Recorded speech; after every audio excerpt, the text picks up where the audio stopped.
The MCU is replete with iconic and loved villains, but it also features some who are nameless and hated. The best villains are the ones who give market good reason to hate them and embody evil in such a way that the achievement lives long in viewer memories. However, there are also villains who are just so bad at their job that viewers hate them. Unsurprisingly, the Marvel Cinematic Universe (MCU) is overflowing with both. As a franchise made up of mutually dependent superhero stories, the MCU has a wide variety of supervillains who range from the nameless to the iconic. Where some are hated for the right picture, others are loathed for more personal crime. All in all, fans agree that some of the most hated devil are present in the MCU. 10. The Dark Elves. A universal consensus amidst fans is that the first two Thor movies are the MCU's weakened entires. The sequel, Thor: The Dark World, is often cited as the superb summary of the shared universe's worst pitfalls. Such as Malekith and the Dark Elves have already become the go-to example for badly written Marvel supervillains. The Dark Elves were nothing more than a characterless army of bad guys for Thor and friends to beat up, and their only ever lead up in jokes about how nameless they are. If not for the Marvel event The War of the Realms, which showed what the Dark Elves were intelligent of, fans would have laughed off Malekith's forces into darkness and forgot about them. 9. Yellow Jacket.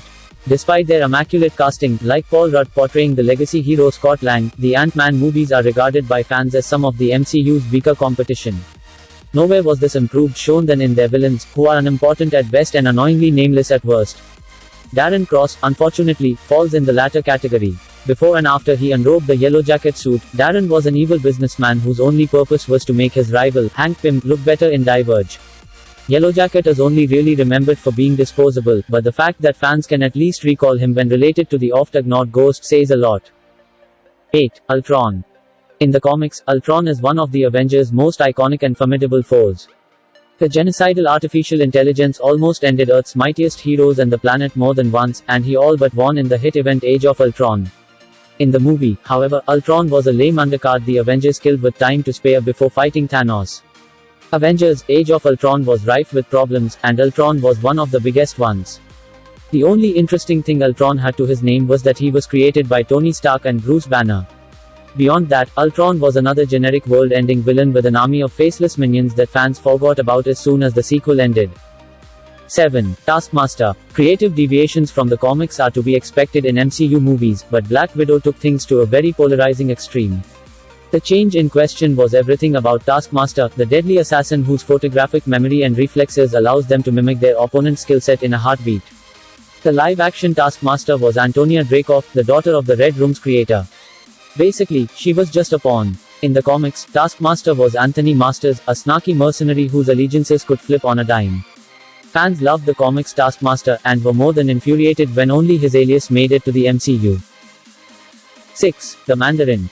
To this day, the discovery that the Mandarin seen in Iron Man 3's first half was really the washout actor Trevor Slattery, who was, in turn, being used by the amoral CEO Ulrich Killian, cracked the MCU fandom.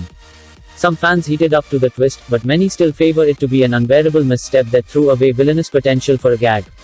While the twist's detractors important that the Mandarin's past as a racist caricature was excised, he still came across as a needless punchline in a sequel that promised to be Iron Man's darkest hour. These viewers got the Mandarin they wanted in Shang-Chi and the Legend of the Ten Rings, respectively, in the form of the tragic Zhu Wenwu. 5. Yon Rogg. In Captain Marvel's first half, Yon Rogg granted himself his worst stern yet genuine commanding officer and mentor. Together with their fellow Kree, they defended the galaxy by carnage those the Supreme Intelligence deemed bad. However, the fact was that Vers was really Carol Danvers from Earth, and she was being charmed to by Yon Rogg. Danvers held endless cosmic power, and Yon Rogg took choice of her amnesiac state by lying about her life so that she would serve the Kree Empire. Yon Rogg's commitment to the imperialist Kree and his manipulations didn't win him any benefit among fans, which is why they took great joy in seeing Danvers blast him into a cliff during the turning point. 4. Mysterio. Though Quentin Beck being a villain was obvious to anyone who's even heard the name Mysterio, he did such a good job of gaining Peter's trust in Spider-Man: Far From Home's first half that even the most dedicated Marvel readers fell for the ruse. But at the halfway point, Beck threw Peter under a train and exposed his secret identity to the world. It should be noted that Far From Home took place shortly after Avengers: Endgame, meaning the death of Tony Stark still weighed heavily on Peter. Since he was desperate for a father figure and mentor, Peter clung on to the multiversal hero, Beck. Fans were as hurt as Peter was when he found out that Beck was really just using him. 3. John Walker. The moment he showed up wielding the iconic Star-Spangled Shield in The Falcon and the Winter Soldier, John Walker earned fans' ires for stealing Steve Rogers' legacy. This was exactly what the showrunners were going for, since even Sam and Bucky didn't like the idea of some stranger taking up their friend's legacy. Though Walker was later shown to be a tragic person who wanted the chance to prove himself, he still desecrated Captain America's legacy when he killed a defenseless man in broad daylight.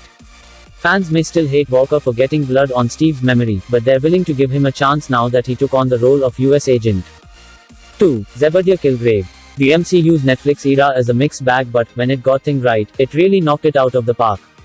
Case in point, Jessica Jones' highly praised villain, Kilgrave aka the Purple Man. Kilgrave was a egotistical sociopath with mind-controlling abilities, and he was mostly everything wrong and awful about the patriarchy incarnated. Kilgrave had close to no redeeming element, and reminded viewer of the kinds of narcissists they either avoided or masked in real life. Worse, he was a thinly veiled role of sex offenders and the trauma they inflicted. Fans rightfully ignored Kilgrave, and his death at Jessica's hands in the first season finale was more cathartic than satisfying. 1. Ego. When he debuted in Guardians of the Galaxy Vol. 2's first act, Ego seemed to be the long-lost father of Star-Lord's dreams. Not only was he hip to all of Peter Quill's pop culture tastes and obsessions, he also promised to give him the universe if they stuck together as Celestials. Then, Ego casually mentioned that he gave Meredith Quill cancer. According to Ego, his love for Meredith was so strong that he almost abandoned his plans of galactic conquest, which is why she needed to die. Peter and MCU fans quickly turned on the deceptively friendly Ego, who then revealed himself to be a narcissistic monster who killed countless people for his image and was willing to slaughter even more.